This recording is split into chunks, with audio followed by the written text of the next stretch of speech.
para um jogador nascendo, né? Para um jogador que tá estourando, que tá aparecendo da forma como o Lucas Ferreira está. Então, pelo que nós estamos vendo, o São Paulo vai renovar com o Lucas Ferreira, vai melhorar o salário dele e colocar uma multa maior de segurança até mesmo para o futebol brasileiro. Então, isso é espetacular. E aí, tem outra coisa, que é outra novidade maravilhosa, outro golaço, que é nós ouvirmos, né, de que, além de tudo isso, o Lucas Ferreira poder ir embora do São Paulo e o São Paulo ir atrás do garoto para renovar e assegurar a permanência do Lucas Ferreira no São Paulo, tem o plus, né? Tem o plus, que é uma coisa que excede o profissional, que é uma coisa que agrada muito a gente. Que é o Lucas Ferreira, aparentemente, aí teria vindo falar que não sai do São Paulo. Tem gratidão, quero ficar no São Paulo. Aí tirou 10, né? Aí tira o 10 para nós São Paulinos, né? Apaixonados, né? Pelo São Paulo, pelo clube, esse todo o nosso fanatismo pelo São Paulo. Quando a gente escuta isso, tira o 10, né? O jogador, quando ele excede o profissional, porque o cara ele não precisava falar isso. Só que quando ele fala, meu lugar é aqui, né? Aí a gente fica... É o que mais ou menos os jogadores fazem pelo São Paulo. A maioria, né? A maioria, Miranda, Raí, Hernanes, Lucas, Oscar, a maioria aí que Hernanes e muitos outros que a gente vê voltando, Lugano, Luiz Fabiano, e muitos outros, não quero ser injusto com ninguém, que amam o São Paulo, que voltaria pelo São Paulo, Petros, né, que pra mim nem foi um jogador espetacular, mas foi um cara com muita identidade, né, muito amor pelo São Paulo. Então é muito bacana ver isso. Nasce um monstro espetacular. Que safra, hein? Que safra é essa última de Cotia? Meu Deus do céu. Veio no contest, né, para não deixar dúvidas na qualidade, em tudo que esses garotos podem virar amanhã ou depois no futebol, não só brasileiro, como no futebol mundial. Pera aí, gente, toma uma linha aqui que tem muito mais, hein? Galera, Carlos Belmonte confirmou, né? Reforço confirmado no São Paulo. São Paulo vai atrás de centroavante de imediato. Nós temos uma impressão que não só centroavante, né? Com a lesão do Jonathan Calleri, o Belmonte ele falou, né, pro Mauro Naves lá, numa entrevista, conversando ali no campo, falou assim, temos o André Silva e o menino Rian, mas o São Paulo, os scouts já estão atrás, São Paulo precisa olhar, ver, né, sempre aquela conversa, né, não estamos bem financeiramente, mas o São Paulo vai contratar nova oportunidade agora um centroavante, os scouts. O Belmonte fala que os scouts já estão olhando um centroavante que se encaixe nesse momento do São Paulo, que interesse ao São Paulo e que encaixe no momento do São Paulo. Então o reforço está confirmado para agora no São Paulo. E tem mais. Nós vimos a situação de meio-campistas, né? O Belmonte deu outra informação, na verdade nós já sabíamos, ele só confirma, né? Que estão voltando, acho que não dá para falar muito do Luiz Gustavo e do Calleri. O Calleri é o mais distante possível. O Luiz Gustavo só que ficam algumas dúvidas agora, mas estão voltando Lucas, Oscar, Arboleda e Pablo Maia, que é maravilhoso. Vamos imaginar, um mês e meio, a gente já pode ter todos aí de volta, né? Tirando o Luiz Gustavo, não dá pra saber ao certo, e o Calleri, esse não. Mas ter o time inteiro aí à disposição com esses garotos da base. E aí nós temos um outro jogador, porque tem a conversa do Thiago Mendes, né? Além do centroavante que o Belmonte confirma, tem a conversa do volante também, né? O Thiago Mendes era um jogador que já estava certo com o São Paulo, tudo certo, não sabemos por que não avançou. Pode ser que chegue ainda o Thiago Mendes. Ainda vejo muitos de vocês me perguntando, Thiago Mendes, como é que ficou? Como é que fica a situação? Ainda vejo muito isso, mas tem a questão do Thiago Mendes ainda e o Luan agora voltando. Tem o Pablo Maia, que não vai ser o prazo maior do que nós imaginávamos, né? Podemos ter excelentes notícias em relação ao Pablo Maia, mas tem a questão do volante que estará para chegar o Thiago Mendes, mas tem o Luan, que já está no bid, né? Luan já está disponível para o São Paulo. Para mim, uma grata surpresa a volta do Luan. Não só a volta, o Luan já estava, mas o Luan poder jogar. Sempre gostei bastante do futebol do Luan, nunca entendi porque ele não teve mais oportunidades. Ah, achei que ele não tinha físico, baladeiro. Ah, gente, desculpa. desculpa. Isso aí é muito rumor e sondagem. Pode até ser, mas sempre que o Luan jogou pelo São Paulo, mesmo ele estando cansado ou não, fez boas partidas. Agora fala que ele perdeu 10 quilos, está completamente em forma. O Luan sempre foi um jogador muito forte, né, com um físico muito avantajado. Então o Luan, pra mim, reforça, chega forte no São Paulo. Bora continuar falando sobre algumas informações do São Paulo? O Ferreirinha, ele foi substituído no intervalo do jogo. E aí é importante trazer que isso já estava pré-estabelecido. Como a gente falou, alguns jogadores não estavam aptos para jogarem os 90 minutos. E o Ferreirinha era um jogador que só jogaria 45 minutos. E aí, na informação que a gente tinha, a tendência era dele ir para o banco de reservas e na segunda etapa ele ser utilizado caso fosse necessário. Só que o Zubeldia preferiu fazer essa inversão. Começar com o Ferreirinha aberto pelo lado esquerdo para que ele pudesse jogar, para que talvez numa primeira etapa ele já pudesse até ter o resultado positivo e aí sim fazer a troca, já pensando até em se defender. Só que o Ferreirinha acabou saindo no intervalo, o jogo ainda estava 1-1, e aí o Zubeldia optou pela entrada do Cedric, que o Lucas Ferreira acabou indo para o outro lado. Tinha o Luca, uma opção que ele poderia usar, mas o Luca ainda tem 17 anos, jogador muito jovem. Algumas pessoas com que a gente acompanha e conversa, até tem um que é o Gabriel Fu, jornalista, que ele fala muito bem sobre as categorias de base. E acho que hoje, quem mais conhece de base no São Paulo hoje no mundo jornalístico, acho que é o Gabriel Fu. E eu já vi uma série de tweets dele falando que o Luca ainda estava se adaptando ao sub-20, que ele ainda não estava pronto, que ele estava feliz com a oportunidade, que tem características do Ferreirinha, mas que é um jogador que ainda pro sub-20, mesmo fazendo uma copinha, ainda estava numa transição bem clara, que ainda o famoso não está pronto. Então acho que o Zubeldia meio que teve essa análise e ainda evita apostar no garoto. Na segunda etapa ele apostou no Rodriguinho atuando por ali, né? Como um meia pela esquerda, uma função parecida com o Oscar, um meia que vai para dentro. E aí, só que o Rodriguinho também acho que entrou bem mal.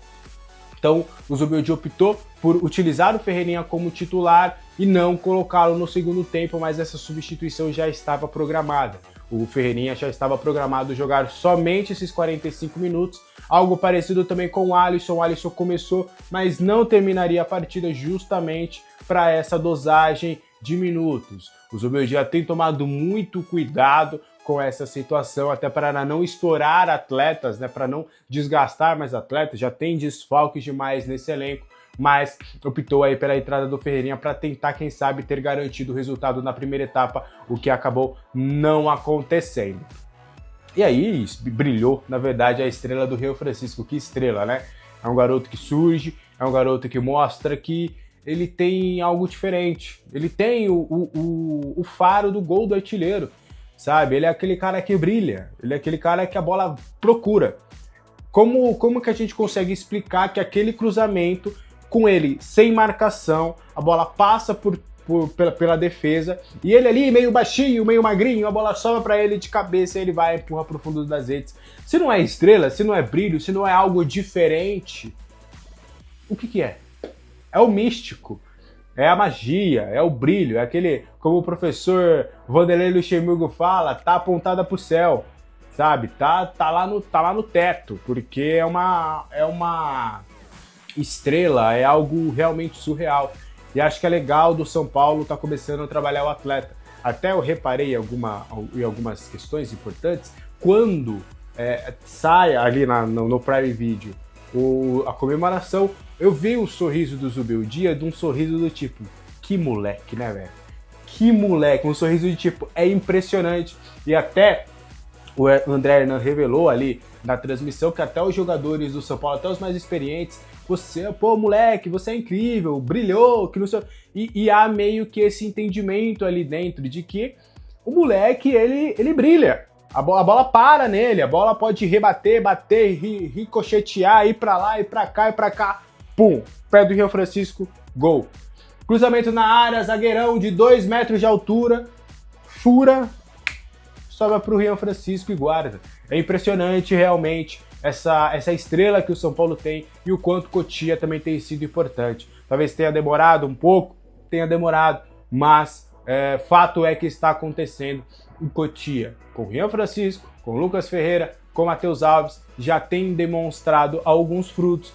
ainda tem alguns ainda para serem lapidados, para terem mais oportunidades. Tem o Mike, tem o Igão, o próprio Rodriguinho pode ser recuperado, tem o Negrucci, que a gente acreditava que teria uma oportunidade e acabou não pintando, tem o próprio Igão na defesa, tem o Henrique Carmo ainda, o próprio Luca, então tem alguns atletas ali que ainda podem dar bons frutos para o São Paulo. São Paulo talvez tenha a sua melhor geração de Cotia em sua história.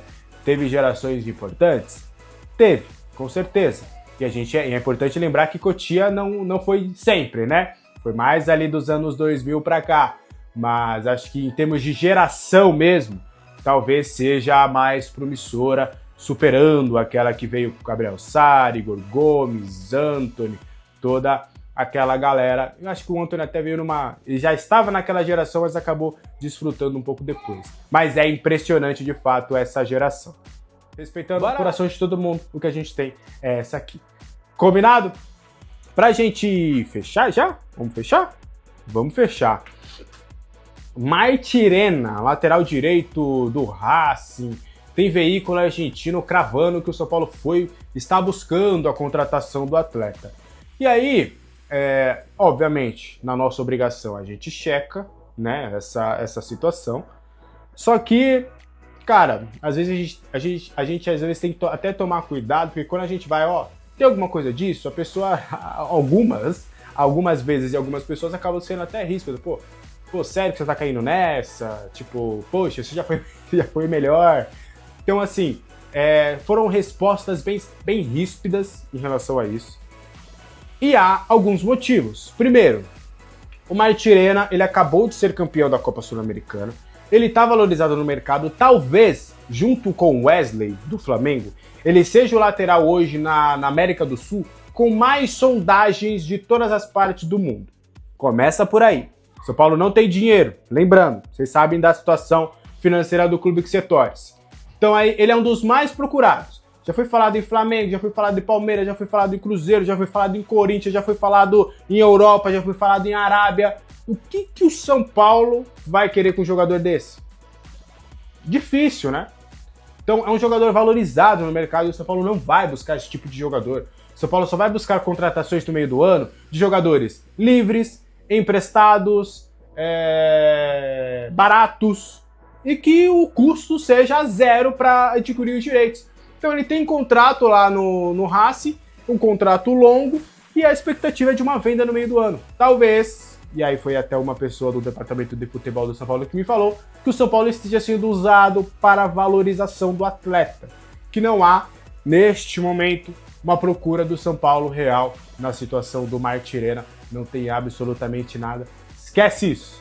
Martirena não jogará no São Paulo, pelo menos nessa temporada. O São Paulo também não estará buscando um lateral direito neste momento. São duas posições que o São Paulo está olhando com uma cautela para ver ali se contrata, que é um centroavante no estilão Cédric Soares ali, em termos de valores, e um volante ali, mas vai depender muito dessa evolução do Pablo Maia, da resposta do Luan, da resposta que o Negrucci pode vir a dar e do Luiz Gustavo aí nessa recuperação. Então, são essas duas posições mais que o São Paulo analisa de uma maneira momentânea para preencher o seu plantel na próxima janela de transferências.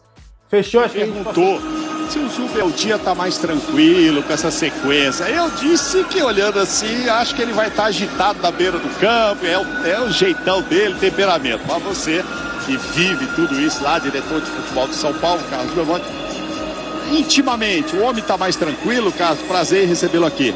Mauro, prazer falar com você, prazer falar com o Rômulo. O Zubeldia nunca é tranquilo, né? No dia a dia, ele é a mesma coisa que a gente vê na beira do campo. Isso pra gente é uma alegria. Na verdade, ele é muito intenso, transmite isso para os jogadores e a gente acha isso positivo. É óbvio que ele tem que evitar os cartões, sabe disso, porque ele faz falta na beira do campo. Mas a intensidade dele é fantástica, é muito bom para o clube. Quer dizer, tá nervoso do mesmo jeito que tava quando tava sendo pressionado e não ganhando. O homem não muda, é isso? O homem não muda. Ele tá sempre intenso, tá sempre correndo para lá e para cá. É o jeito dele. Ele é uma pessoa fantástica e a intensidade, eu tenho certeza que te acompanha o dia a dia, faz muita diferença pro elenco. Então fui bem na resposta que eu dei pro Rômulo aí. Me diga o seguinte, a gente está vendo um departamento médico cheio de novo, né? Tem perspectivas de um mais tempo, outro menos tempo. Mas o Caleri, por exemplo, já é um prazo muito grande. Significa que pode chegar alguém aí nessa janela, o São Paulo vai atrás de um reforço, pelo menos para a posição do Caleri? Mauro, a gente ainda está num momento difícil do ponto de vista financeiro. O Caleri, você colocou muito bem, é difícil que volte ao longo dessa temporada, se voltar no final da temporada. Agora a gente já tem muito em breve a volta do Lucas, do Arboleda, um pouquinho mais o Oscar, o Pablo, então o time já vai ficando mais completo. Para a posição de centroavante hoje, nós temos o André e o menino o Rian Francisco. A gente acha que, em razão da temporada muito longa, é importante talvez a chegada de mais um centroavante nessa janela do meio do ano. Mas isso vai depender muito da questão financeira. A gente tem poucos recursos, mas o nosso pessoal de scout está procurando alguém que possa ajudar a completar o elenco. Tá, para a gente terminar, aquele torcedor que é mais ligado já se tocou que o Luan voltou a treinar, parece que emagreceu, etc. Uma hora ele vai sair, uma hora ele vai ficar. Como é que está a situação do Luan? Agora o Luan voltou a treinar, o Luan perdeu 10 quilos, o Luan tem treinado muito bem, tem se dedicado muito. Nossa expectativa é que nos próximos jogos ele já comece a ser relacionado pelo menos para as viagens. Então, expectativa muito positiva com relação ao Luan. Muito obrigado, Belmonte. Um bom jogo para você. Pode ter certeza que eu vou dizer o mesmo para quem vier aqui do Ceará. A gente quer uma grande partida. Muito obrigado por essa conversa. Ô, Fernanda, você também está por aí com um ex-ídolo do Ceará, seria isso? Daqui a pouquinho. Da volta do Pablo Maia, não sabemos até que ponto vai o Thiago Mendes, muito provavelmente chega. O São Paulo sempre contrata meio-campistas, né? Tem o Marcos Antônio, que tem evoluído, que o São Paulo muito provavelmente vai comprar, e toda essa volta do Luan, toda essa questão do Luan podendo jogar agora, né? Sendo relacionado ao time, podendo jogar, temos essa história do Ilharão. O Ilharão vive um bom momento lá fora, mas pode voltar para o São Paulo. Tem conversas aí fortes com clubes brasileiros, mas foi noticiado também que o Ilharão teria sido oferecido ao São Paulo. Os empresários, os agentes o Ilharão muito provavelmente vai voltar agora para o futebol brasileiro. Já tem outros clubes, né? Tem outros clubes como, não sei, ainda faz muito no rumor da sondagem. Em Atlético, Botafogo, Palmeiras, dando uma olhada, né? São sempre os mesmos, né? Flamengo, a volta dele do Flamengo, né? Todo mundo olhando ainda o momento do Ilharão. Muito provavelmente ele vai voltar, ele entende, né, que o Ilharão o tempo inteiro quer voltar para o Brasil, e não só ele, como vários outros jogadores que estão lá fora, né? E por melhor que seja o momento dos clubes, os jogadores aparentemente têm uma preferência em voltar para o Brasil. Aí teriam falado que o São Paulo, que ele teria sido oferecido ao São Paulo. Em apuração, falam que o São Paulo não quer o Ilharão, não interessa. Eu acho que sim, se viesse de uma forma barata, uma forma tranquila, acho que o São Paulo se interessaria, né? Mas por enquanto, falam que ele teria sido oferecido ao São Paulo e o São Paulo não quer. Mas parece que estão oferecendo o Ilharão para todo mundo. Não sei, vocês queriam o Ilharão? Eu não sei. Volante, depois jogou de zagueiro, né? Eu acho que não podia jogar de zagueiro, pra mim, volante. Foi o Ceni, né, que colocou ele lá no Flamengo. Sei lá. Eu acho ele bom jogador. Hoje em dia eu acho que eu não queria. Não queria de verdade. Pra mim, o Marcos Antônio tá bem. Se fosse pra trazer alguém de fora, né? Se fosse pra gastar, eu continuaria no que nós entendemos ser o plano A. É pra contratar alguém de fora, eu iria no Thiago Mendes. Neste momento, prefiro o Thiago Mendes do que o Ilharão. Mas vamos ver como é que vai ficar tudo. Eu vou apurando, atualizando, trazendo tudo pra vocês em tempo real. O vídeo de hoje foi esse, espero que vocês tenham gostado. Se inscrevam no canal, ativem as notificações e vão deixando like. Obrigado e até a próxima.